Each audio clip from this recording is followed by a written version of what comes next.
This meeting is being recorded. Hello, Revival Global Nation. How are you doing? This is Apostle Leonard Lucas III, and we thank you for joining us on another great episode and video. Today, I want to talk to you about how to get out of feeling stuck. But before we do that, we need you to help with this channel, and you can do that by commenting, and subscribing. And also, if this message has impacted you for greater, please share it with someone because we believe it will impact them for greater as well.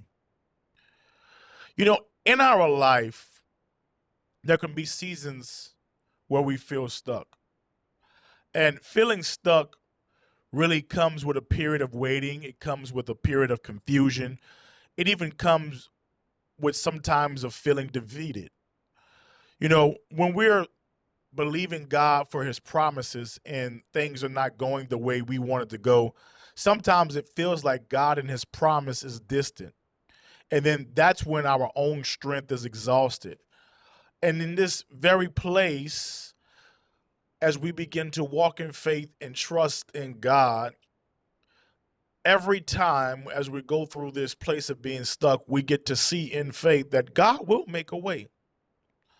There's a couple of principles that I want to help you out if you're feeling stuck right now to really help you in this process and let you know that God is there for you. One of the things happens with step one is when we shift our gaze from the problem to the promise, God is going to show you truly a tremendous blessing and a tremendous door about what he's going to do for you. And when you are stuck, your focus is naturally on the obstacle. Your focus is naturally on the closed door. It's naturally on, if you're stuck in sin, if you're in a low place, the unanswered prayer.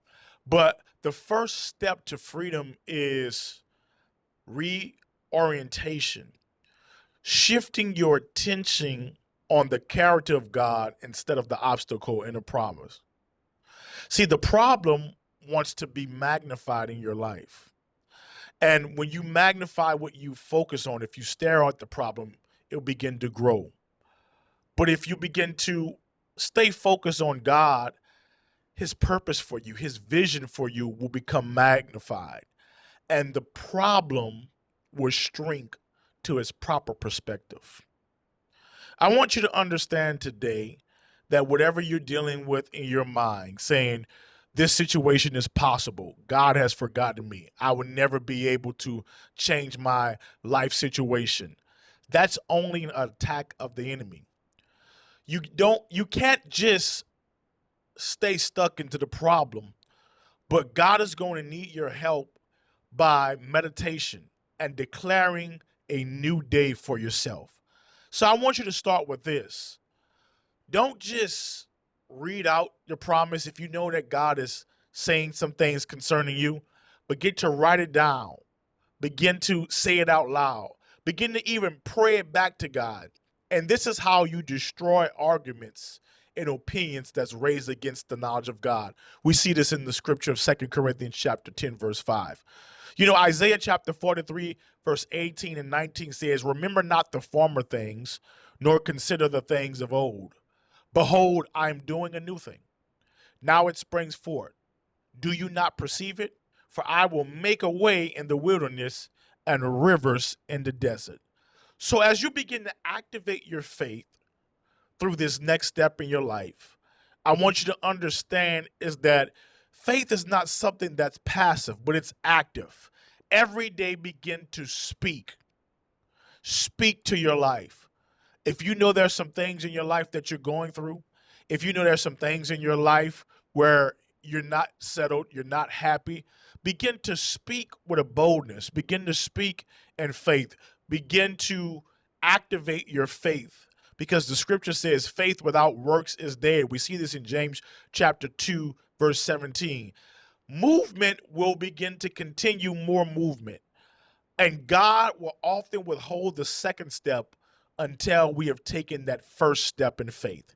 So I just want to talk to somebody right now to let you know if you're stuck, you need to take that first step. You need to speak to your situation.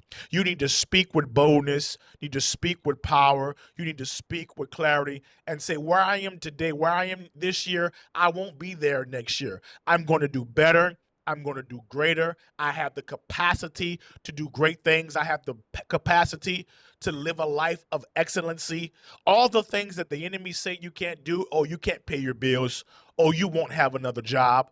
Oh, you can't have a good relationship. Oh, God doesn't care about you. These are things that the enemy is speaking against your destiny. But I want you to retaliate against the enemy. I want you to speak with such a boldness. I want you to speak with such a clarity.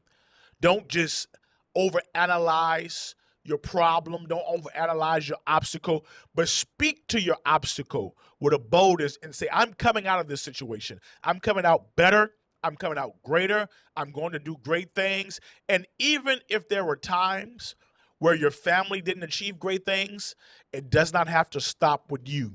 Just because your family is stagnant, just because your family is stuck, you don't have to be stuck. You can achieve great things for the Lord. You can walk into the success that God has for you. You can walk into that new plan, that new path, and you can walk in such a wholeness of victory that God has made accessible for you in this season. So if you are stuck, follow this principle. Begin to activate your faith. Begin to speak to your mountain, and I promise you, your mountain will move. God bless you.